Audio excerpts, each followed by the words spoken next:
Magandang hapon po ulit mga kariles.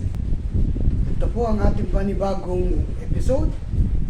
Ang napakagandang isda na kung tawagin ay dugong. Yan po ay gawa din po ito sa Coras. Inukit ng Japanese Imperial, ginawang treasure marker. Yan po mga kariles. Pagmasdan yung mabuti, napakaganda, napakagaling nilang magkukit at magbigay ng mga sign. Ayan po mga ka-reels, pagmasdan nyo ang ating isdang dugong.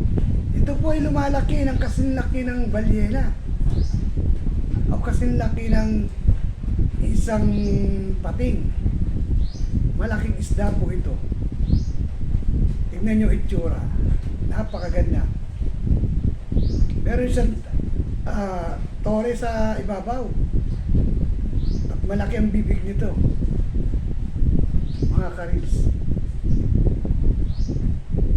Siya ay matatagpuan sa ilalim ng dagat.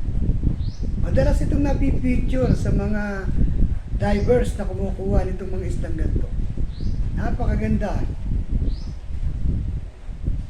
Isdang yan. Ito ay nakuha sa Camarines Norte, sa lugar ng Pasakaw. Tingnan nyo mga karins. Ginawa nila itong stone mug. Napakaganda. Kakaiba. Ang galing nilang mag-ukit mga karins. Pagmasdan nyo. Isdang dugong sa Pacific Ocean matatagpuan. Dugong po siya.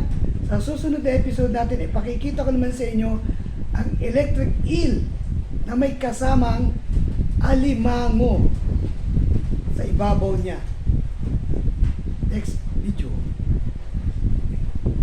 Share and like and follow mga ka-reels, and please subscribe. Thank you.